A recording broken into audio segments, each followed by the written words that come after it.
Hey, this is Dave DeCamp from antiwar.com. This is anti-war news for Friday, July 12th, 2024.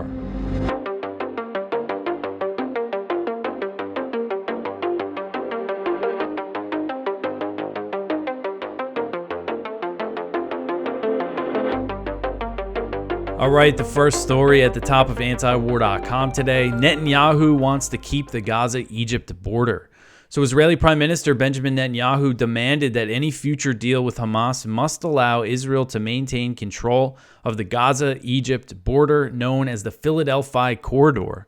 So this demand is Netanyahu's latest effort to sabotage the chances of a hostage and ceasefire deal with Hamas.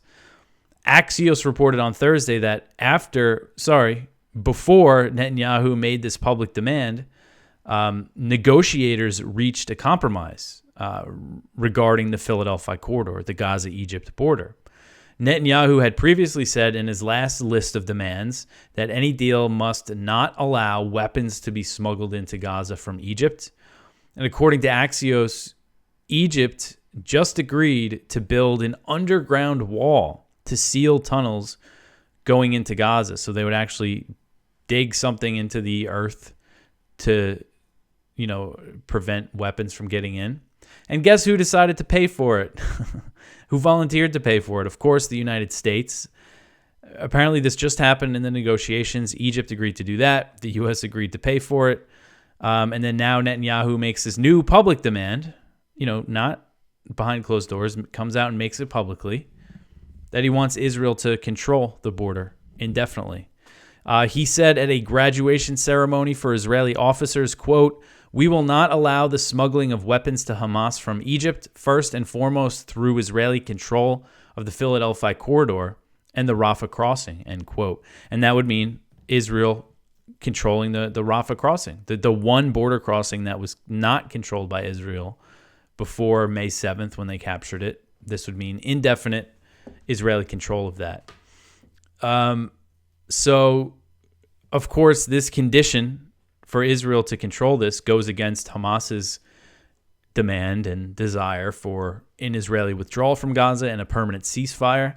According to all the reports about these negotiations, as we've been covering, Hamas has softened its stance a little bit on the permanent ceasefire. They're not saying that they don't want it, but they seem to be accepting vague language that won't actually make Israel totally committed to a permanent ceasefire, when they enter the first phase of the deal. But with Netanyahu saying all these things, I mean, that's just setting back that progress as well. And of course, he repeated that, he's against a permanent ceasefire, that he has to be able to restart military operations in Gaza during this graduation ceremony.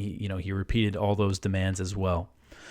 And then you have Hamas. They're warning that Israel's escalations across Gaza, because we've seen them really ramp things up. I mean, across Gaza and order that evacuation of Gaza City and ramp up the bombardments.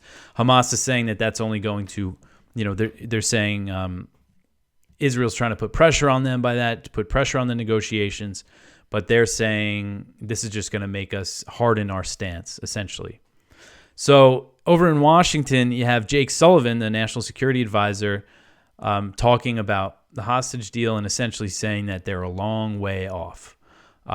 Finally kind of admitting it. The U.S. has been saying, no, I think there's progress and it's all Hamas. Everything's Hamas's fault. But this is what he said. He said, quote, "This is a complex negotiation with a lot of moving parts and a lot of details to be worked through. So I think there's still miles to go before we close, if we are able to close," end quote. So, unfortunately, just doesn't seem like any sort of ceasefire is going to happen anytime soon. All right, so the next story here, Israeli weapons packed with shrapnel devastate children in Gaza. This article is from The Guardian. This is really brutal stuff here. Israeli-made weapons designed to spray high levels of shrapnel are causing horrific injuries to civilians in Gaza and disproportionately harming children. Foreign surgeons who worked in the territory in recent months have told The Guardian. So this is something I know Kyle has said, Kyle Anzalone, the foreign doctors and surgeons who go to Gaza and then come out, they're essentially the foreign reporters because they're not letting foreign media in. The doctors say many of the deaths, amputations, and life-changing wounds to children they have treated came from the firing of missiles and shells in areas crowded with civilians, packed with additional metal designed to fragment into tiny pieces of shrapnel. Volunteer doctors at 2 Gaza hospitals said that a majority of their operations were on children. The majority of their operations were on children, hit by small pieces of shrapnel that leave barely discernible entry wounds but create extensive destruction inside the body. Amnesty International has said that the weapons appear designed to maximize casualties. Feroz Sidhwa, a trauma surgeon from California, worked at the European hospital in southern Gaza in April. He said, quote, "About half of the injuries I took care of were in young kids. We saw a lot of so-called splinter injuries that were very, very small to the point that you easily missed them while examining a patient, much, much smaller than anything I've seen before, but they caused tremendous damage on the inside," end quote. So again, I mean, the majority, about half of the injuries are kids. And weapons experts said the shrapnel and wounds are consistent with Israeli-made weapons designed to create large numbers of casualties, unlike more conventional weapons used to destroy buildings. The experts question why they are being fired into areas packed with civilians. You see how small these fragments are in the X-ray there. The Guardian spoke to 6 foreign doctors who have worked at 2 hospitals in Gaza, the European and Al-Aqsa, in the last 3 months. All of them described encountering extensive wounds caused by fragmentation weapons, which they said have contributed to alarming rates of amputation since the war began. They said the injuries were seen in adults and children, but that the damage done was likely to be more severe to younger bodies. Sidhwa said, quote, "Children are more vulnerable to any penetrating injury because they have smaller bodies. Their vital parts are smaller and easier to disrupt. When children have lacerated blood vessels, their blood vessels are already so small, it's very hard to put them back together. The artery that feeds the leg, the femoral artery, is only the thickness of a noodle in a small child. It's very, very small. So repairing it and keeping the kid's limb attached to them is very difficult," end quote. So they're dropping these bombs on kids that are designed, if you go down here, these are tiny little fragments. It's basically like cluster bombs, but so these bombs, these are Israeli-made M329 shells. They contain 6 submunitions, each of which contains explosives racked in a fragmentation liner made up of these little cubes that they shoot out. And then you could see, they're tiny, tiny little cubes that shoot into people's bodies, shoot into children's bodies. Just horror, to see kids are bearing the brunt of this. All right, so the next one here, Gaza father would not let go of his boy after he was killed. So this is a tough story. It's really short, and it's really just about this picture of a father in Gaza whose son was killed by an Israeli airstrike, and he wouldn't let him go until it was time to bury him. He just sat in the hospital holding him. And I can't read through this thing. I wouldn't be able to handle it, but it was a 12-year-old kid, and the circumstances of the strike were that they were playing soccer in the street near their house in the Brerej refugee camp around noon on Tuesday, when the Israeli airstrike sent the street into a swirl of dust, blood, and chaos. So the father's name is Nael al-Baghdadi, and his son Omar is the one who was killed. And again, he was actually at the hospital because his brother was injured in a strike, and he got a call that his son was killed. He went out, and he met the ambulance and grabbed his boy, and, man, it's tough. All right, so the next one here, secret U.S. Special Forces flights to Israel from UK base on Cyprus. So this article is from Declassified UK. And so this is interesting because they're breaking this story. They investigated these U.S. Special Forces flights from a British base. So this is Matt Kennard. He's a British journalist. And, what they're saying in the story, what he's saying in the story here is U.S.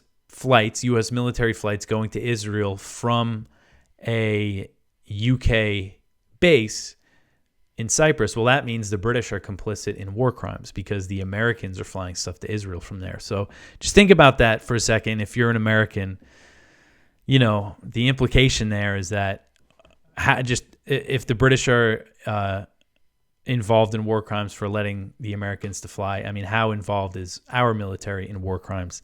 And, there's other ways that the UK is implicated, of course. But so I'll just read kind of the bullet points of this story. It says unmarked planes are being used by U.S. forces to fly from Cyprus to Israel, including as recently as June 26th. The aircraft are believed to be used by highly secretive 427th Special Operations Squadron and the CIA. Declassified also finds 26 huge U.S. military transport planes have landed at UK base on Cyprus, believed to be carrying weapons for Israel. Revelations could further implicate British ministers in war crimes. So if you never read Declassified UK, they break a lot of good stuff. All right, so the next one here, Russia vows response to U.S. missiles in Germany. So on Thursday, Russian officials reacted strongly and vowed to respond to the U.S., announcing that it will deploy missile systems to Germany starting in 2026 that were previously banned by the Intermediate Range Nuclear Forces Treaty. That's the INF Treaty.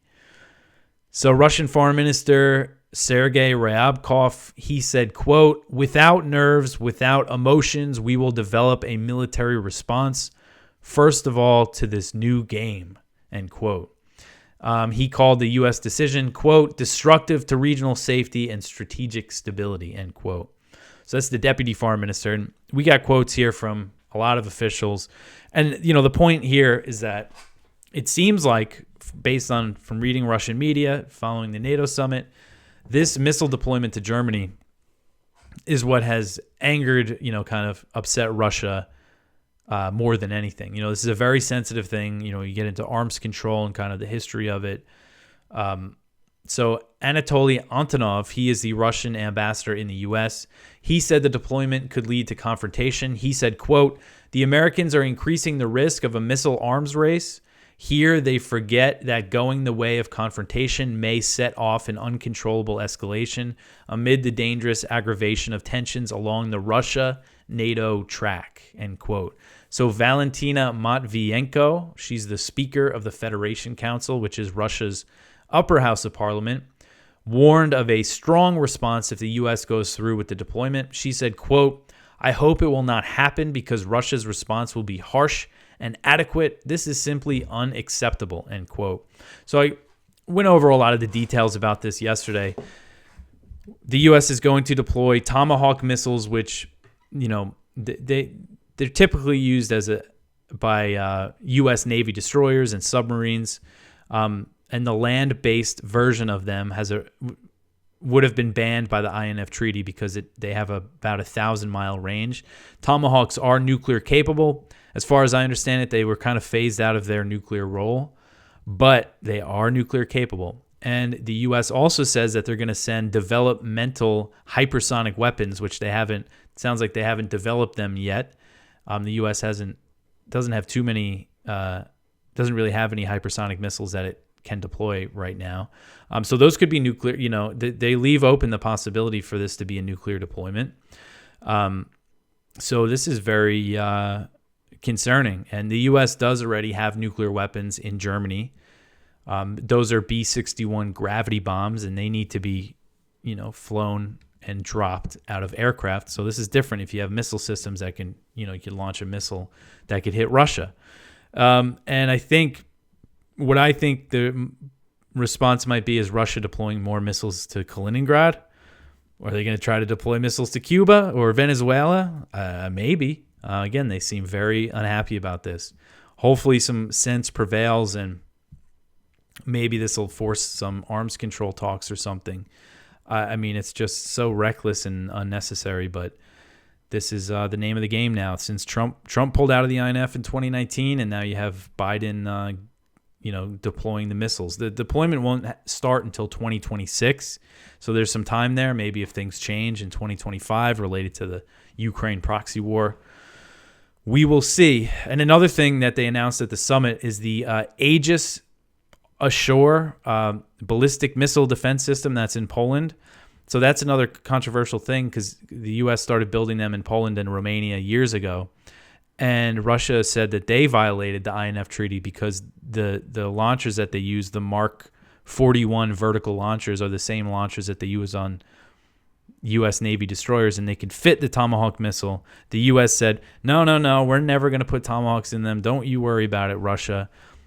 Right after they pulled out of the INF treaty in August 2019, the same month, I think, they test fired a Mark 41 land system with Tomahawk missiles. They fired, so it just goes to show that, it really was a violation. So again, this is something, I'm really hoping that the Russians are going to, there's going to be some real effort for arms control, and, hopefully it's reciprocated. I don't think right now, I think with election season, I don't think there's going to be any sort of significant talks, but in the future, I don't know. Hopefully something changes. During the Cold War, before the INF was signed in 1987, the Soviets had, these land-based missiles in its west, in territory that could hit Western Europe, and the U.S. had the land-based missiles in Western Europe that could hit Soviet territory, and they were nuclear armed. And then they signed this treaty, and they pulled them out. All right. So the next one here, new weapons package for Ukraine after the Biden-Zelensky meeting. So on Thursday, the U.S. announced a new weapons package for Ukraine after President Biden met with Zelensky during the NATO summit in Washington. So I'm sure some of you saw that when Biden introduced Zelensky at the press conference, he called him President Putin. It's just such a mess. And then Biden did a whole press conference kind of talking about the NATO summit, but all the reporters were asking him about his brain or whatever. So it's just such a mess. So the Pentagon said the new arms package was worth $225 million, but it includes one Patriot missile battery, which typically costs around $1 billion with all of its related equipment. That's what they usually cost new. And also, there's all sorts of other equipment that goes with that. But as far as I understand, the launchers themselves, the what they actually call the battery is worth about $400 million. And then the U.S. might say that it's depreciated in value. I asked the Pentagon, I tried calling and I emailed, and I haven't heard anything back about this discrepancy because, they're always talking about how these Patriot missiles are so rare. They're in such high demand that I just find it hard to believe that it would depreciate to the level that it's less than, $200 million or whatever. And there's also the possibility that they're sending some equipment that's been destroyed, to replace other equipment that was destroyed in one of the batteries that Ukraine has, but they didn't specify. So, and I wouldn't, they could be playing games here, that wouldn't surprise me. But anyway, so it includes the Patriot battery, the munition for the National Advanced Surface-to-Air Missile System, Stinger anti-aircraft missiles, HIMARS rocket systems, artillery rounds, Javelin anti-tank, and then small arms, demolition, spare parts, things like that. And the Pentagon also released a fact sheet that said the U.S. has provided Ukraine with more than $53.7 billion in military equipment alone since Russia launched its invasion in February 2022. All right, so the next one here, top U.S. envoy in Taiwan vows strong military support. So on Wednesday, the new head of the U.S.'s de facto embassy in Taiwan vowed to President William Lai Ching-te that the U.S. would provide strong military support for the island amid rising tensions between Washington and Beijing. Green said, quote, "First of all, and the most important thing, the U.S. will strongly support Taiwan's self-defense capabilities," end quote. So according to Taipei Times, Green touted the 15 arms sales for Taiwan that have been approved under the Biden administration. Last month, the State Department approved a $360 million sale for hundreds of armed drones and missile equipment. So that was a big sale. That was while I was on vacation down in Australia that they approved. That's a pretty big sale for Taiwan. So the Biden administration has also taken the unprecedented step to provide military aid for Taiwan, which started in 2023. So the reason why I call it unprecedented is because since 1979, that was the year the U.S. severed diplomatic relations with Taiwan. The U.S. has always sold weapons to Taiwan. Everybody knows that. But they never provided them free of charge or funded the purchase like they started last year. As far as I know, that this sale was just a regular sale last month. But so that was a big step. And there's also the diplomatic support, and we've seen, they're doing all of this in the name of deterrence, but we have only seen tensions increase and China increase its military activity around Taiwan. So Green, he said something really interesting back in 2021. He essentially explained how the U.S. began to view Taiwan differently during the Trump administration. And this was when he was the deputy of the American Institute in Taiwan. Again, that's the de facto embassy. It's like a nonprofit technically, but it is owned by the U.S. federal government. But it's because the U.S. doesn't have formal relations with Taiwan. This is the way that they do it. But I'll just read this quote because, it really explains the view, the shift in the view of Taiwan just in the past, in pretty recent years. He said, again, this is 2021. He said when he first worked at the AIT 19 years prior, quote, everything we did related back to cross-strait issues and how Taiwan fit into the U.S.-China relationship. In contrast, these past 3 years, our efforts have been overwhelmingly focused on deepening the bilateral U.S.-Taiwan relationship. This reflects a fundamental change in the U.S.-Taiwan relationship. The United States no longer sees Taiwan as a problem in our relations with China. We see it as an opportunity to advance our shared vision for a free and open Indo-Pacific, end quote. So free and open Indo-Pacific, that's a term the U.S. uses kind of to describe what its goal in this new sort of Cold War with China. That basically means an Indo-Pacific or Asia-Pacific that where the U.S. is still the dominant military power and has more influence in China. That's what it means. So it's just really interesting what he says there. We used to think Taiwan was a problem between us and China. Now we see it as an opportunity. Really spelling it out what they're up to with Taiwan. All right, so the next one here, Hungary will not support NATO becoming an anti-China bloc. So Hungary said on Thursday that it would not support NATO becoming an anti-China bloc, pushing back on the alliance taking aim at Beijing during the summit in Washington. So on Wednesday, the alliance issued a communique that slammed China for its trade relationship with Russia, and NATO has been working to build alliances in the Asia-Pacific in line with the U.S.'s military buildup against China. Hungary's foreign minister was asked about these efforts, and he said, quote, NATO is a defense alliance. We cannot organize it into an anti-China bloc, end quote. So China has reacted pretty strongly to, NATO turning its sights on China, starting in 2020, mentioning it in documents, formally declaring it a strategic security challenge in 2022. So they have been pushing back. And one thing that's happening this week right now is China is conducting military drills in Belarus near Poland's border. And as far as I know, I know they've done some things together with the Belarusian military, but these are kind of the most significant drills that they've done, and they're pretty close to Poland. So that's, I think, definitely a message to NATO, and I wonder if they did coordinate it to make it happen on the same week as the NATO summit. So Hungary has been out of step with most of NATO regarding both Russia and China. Hungary, Orban, the prime minister, wants a ceasefire, wants peace in Ukraine, and that's what he's been pushing for. And he was just in China this week after visiting Ukraine and Russia. So I covered that he went to Ukraine recently. He suggested to Zelensky, why don't you think about a ceasefire with Russia? Zelensky said no. Then he went to Russia and met with Putin, and then he went to China and met with Xi Jinping. So his office called it a peace mission. So, we hope that there's progress toward peace in Ukraine, but for now it doesn't seem likely. All right, so the next one here, NATO strengthens ties with Asian partners, angering Beijing. This article is from Kyle Anzalone at the Libertarian Institute. Just kind of more about the stuff about NATO and China at the summit. We had the communique.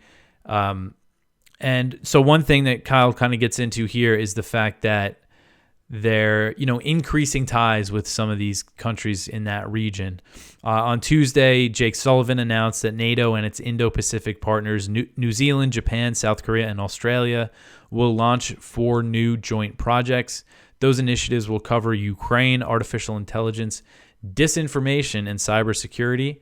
Jens Stoltenberg and Biden met with the leaders of these 4 states during the summit. So they're there. You have the leaders of these countries going to the NATO summit. It's not like they just send a foreign minister or their ambassador or some, it's them themselves going there.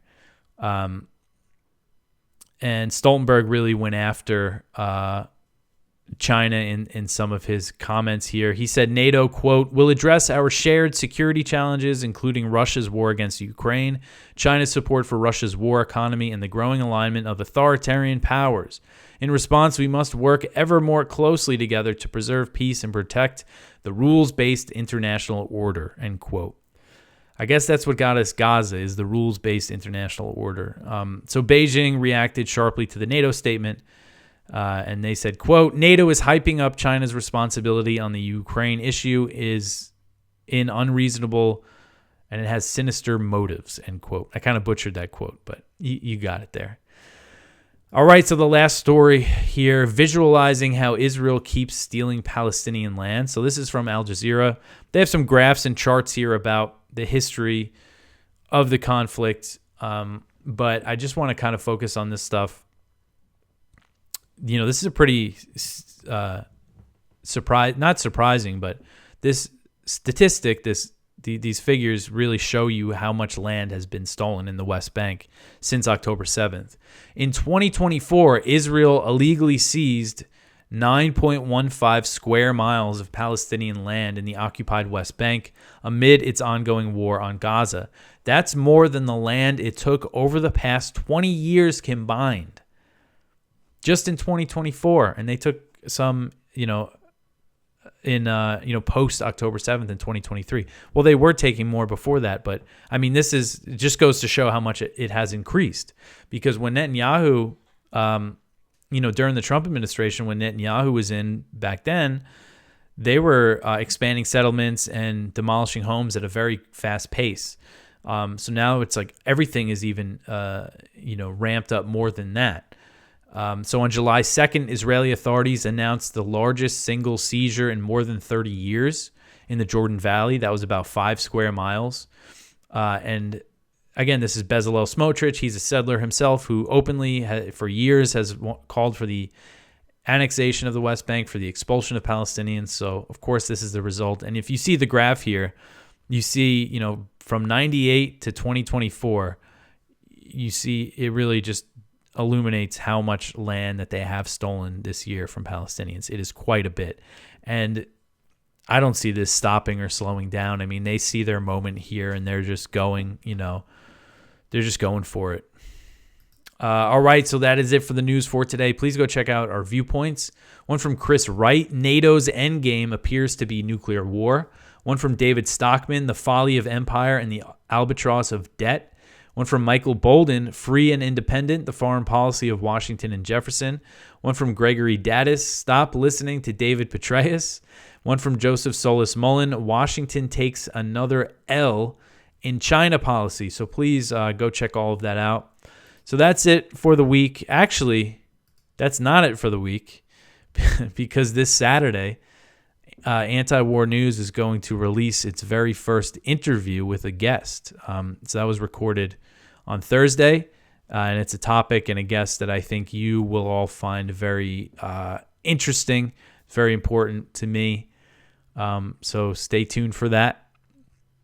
That'll be Saturday, I think around noon. We're going to release it, or noon on the East Coast here. But yeah, so if you want to support this show, tell your friends, share, subscribe, comment, all that stuff.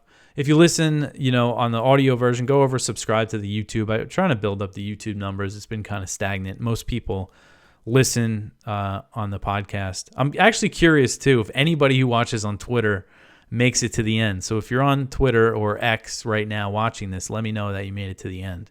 Because you look at the analytics on Twitter, you see a lot of views, but then you actually look into it and nobody makes it past the first minute. Not many people do. All right. Anyway, that's it for me. Again, you'll hear from me on Saturday, and then we'll be back with the news show on Monday. Thanks for listening.